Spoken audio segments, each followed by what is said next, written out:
우리 3월 2일 목요일입니다. 우리 매일 말씀 묵상하는 거 마태복음 15장 21절로 39절까지의 말씀입니다. 말씀을 함께 말씀 나누도록 하겠는데요. 예수님의 사역이 주로 갈릴리 호수가 주변 지역에서 주로 사역이 이루어졌습니다. 이스라엘 백성들을 대상으로 예수님께서 사역하신 것이죠. 그러나 많은 병자들을 고치시고 놀라운 예수님의 그 사역은 주변 이웃 나라까지도 그 소문이 퍼져나가기 시작했습니다. 오늘 본문은 두로와 시돈을 돌아다니시며 이방인들을 만나주신 사건들을 기록하고 있는데요. 먼저는 가나안 여인을 만나주신 사건입니다. 가나안 여인이 등장을 하는데 이 여인이 어떻게 예수님을 알게 되었는지는 잘 모르지만 그러나 예수님을 찾아옵니다. 그런데 찾아오는 그 여인의 마음이 참으로 갈급하고 다급합니다. 가난한 마음으로 예수님을 찾죠. 22절 말씀을 보면 소리질러 나를 불쌍히 여겨달라 말하며 예수님을 찾고 있습니다. 왜일까요? 그녀의 딸이 흉악한 귀신에 들렸기 때문입니다.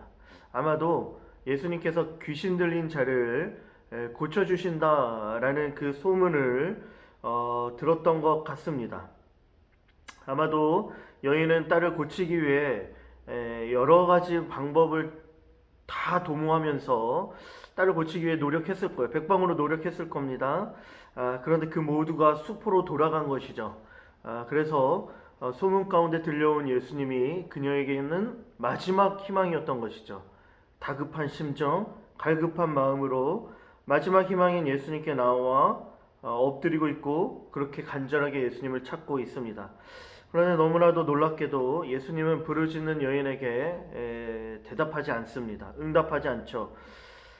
시끄러울 정도로 주변의 사람들에게 시끄러울 정도로 예수님을 찾지만 너무 놀랍게 예수님은 그녀를 상대하지 않으십니다. 오히려 마치 이방인이라는 이유만으로 그녀를 외면하고 더 나아가 때론 좀 모욕적인 말도 던지죠. 자녀들에게 주는 떡을 개들에게 던짐이 마땅치 않다라는 말도 하십니다. 그동안 보여주셨던 예수님의 모습과는 사뭇 다른 모습처럼 보여지는 것이죠. 그런데 그러한 예수님의 반응에도 상관없이 여러분 여인은 갈급한 마음 가운데 예수님의 도움을 끝까지 청합니다. 그러한 모욕적인 언사, 대꾸하지 않는 그러한 반응 아무 문제가 되지 않았던 것이죠. 자존심과 체면을 따질 처지가 아니었다라는 겁니다. 여전히 그녀는 예수님을 구하고 있고 이에 예수님께서는 28절 말씀에 마침내 너의 믿음이 크도다 하시며 그녀의 딸을 고쳐주십니다. 여러분들 왜일까요? 왜 예수님은 바로 그녀의 청을 들어주지 않고 그녀의 딸을 고쳐주지 않았던 것일까요? 모욕적이며 그간 보여주지 않았던 영혼을 마치 외면하는 것처럼 듯한 그런 모습을 왜 보여주신 것일까요? 오늘 본문 말씀에서도 조금만 더 가면 수많은 큰 무리들을 만나주시고 그들의 병을 고쳐주십니다. 이들도 사실은 이방인들이었어요.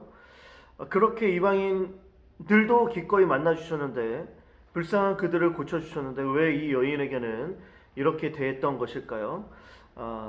그것은 간절했던 이 이방 여인의 믿음을 드러내 보이기 위함이었다라는 겁니다. 당시 이스라엘 백성들은 선민 사상이 있었죠.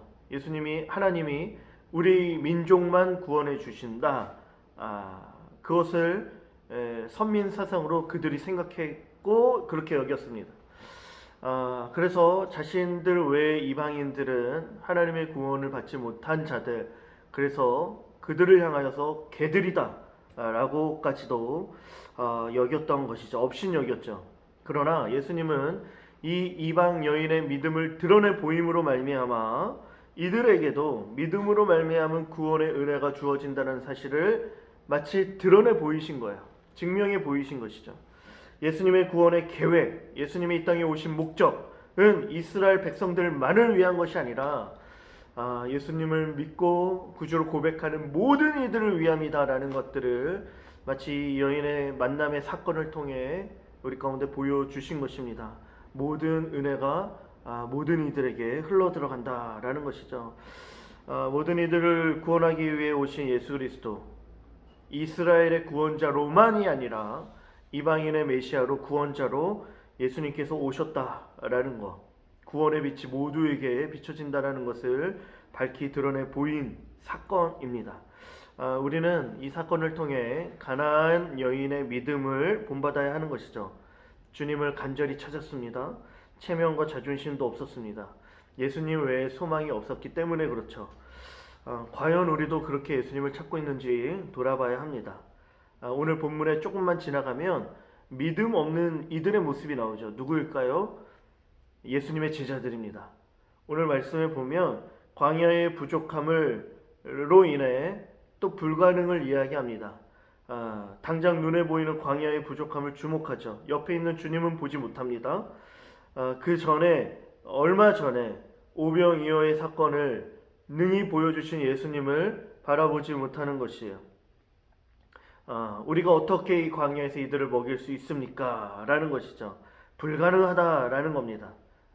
생명과 구원을 주시는 분, 먹이시고 풍족하게 주시는 분이 옆에 있음에도 불구하고 상황과 현실에 따라 믿음이 흔들렸던 것이죠. 여인의 믿음과 대조가 되는 것입니다. 사랑하는 청년 여러분들, 어떤 상황에서도 우리는 주님을 바라봐야 하는 것이에요. 주님을 바라보고 온전히 주님을 믿고 의지하며 따라갈 수 있어야 하는 것이죠. 그 믿음이 너에게 있느냐? 마치 가나안 여인을 통하여 우리에게 질문하는 것처럼 느껴집니다. 우리의 유일한 구원자 되신 예수 그리스도를 바라보면서 우리의 삶의 힘이요 생명이심을 고백하며 주님을 온전히 믿고 따르는 오늘 하루가 되기를 간절히 소망합니다. 아멘. 안녕. 오늘 하루도 승리하세요.